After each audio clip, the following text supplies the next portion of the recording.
Bentornati amici sul mio canale Il Divo della Pizza. Vi siete mai chiesti come fanno i veri pizzaioli a preparare questo? Ovvero l'ingrediente principe di tutte le nostre pizze, il pomodoro. Siete curiosi? Va bene, ora ve lo mostrerò, ma prima mettete un bel like a questo video e iscrivetevi al mio canale, così da potermi supportare e rimanere sempre aggiornati su tutti i nuovi video. Detto questo, andiamo a vedere come si prepara, ma prima sigla!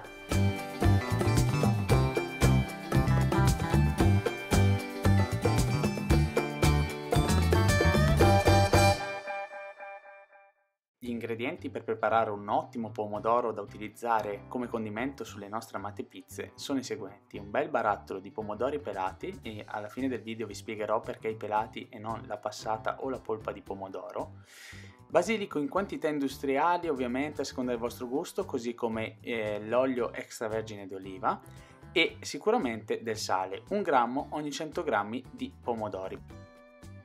Vediamo quindi come procedere.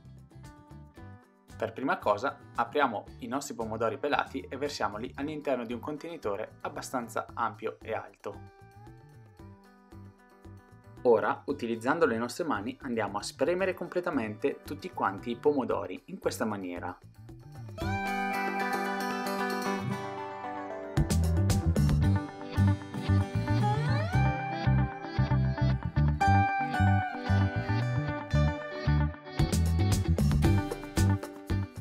Una volta finito con il pomodoro andiamo ad aggiungere tutto quanto il basilico che desideriamo a pezzettini, in questo modo.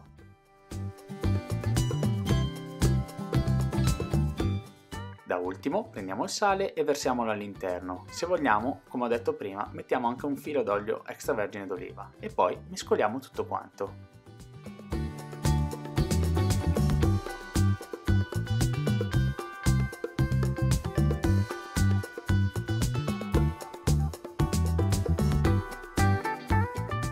Ebbene sì amici, siamo già arrivati al termine. Abbiamo concluso la preparazione del nostro pomodoro, quindi possiamo già utilizzarlo sulle nostre pizze oppure possiamo andare a riporlo in frigorifero qualche ora, così da far assorbire tutti quanti i sapori al nostro pomodoro e poi siamo pronti per preparare le nostre pizze.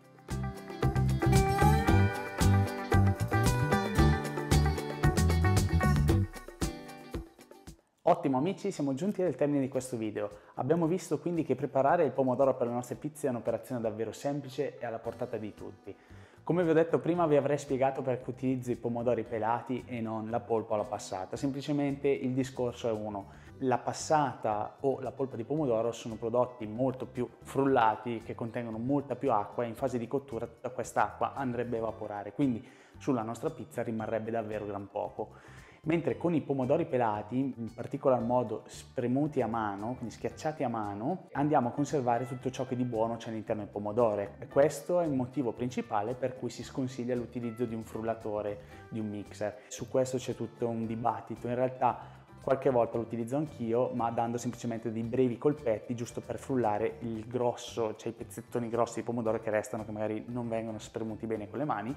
Allora do qualche colpetto di mixer, però generalmente è sufficiente schiacciarli appunto a mano. Perché non frullare tutto? Perché andremo a frullare tutto quanto il contenuto dei pomodori, semi, polpa, tutto quanto, ottenendo una salsa diciamo molto acquosa che, come ho detto per le altre tipologie di pomodoro, andrebbe poi a evaporare tutta quanta l'acqua contenuta in fase di cottura e sulla pizza ci rimane davvero gran poco e perderemo il buon sapore del pomodoro. Detto questo amici, vi ringrazio per l'attenzione ancora una volta, vi ricordo nuovamente di iscrivervi al mio canale, mettere un bel like se anche questo video vi è piaciuto e che dire, alla prossima sul Divo della Pizza. Ciao!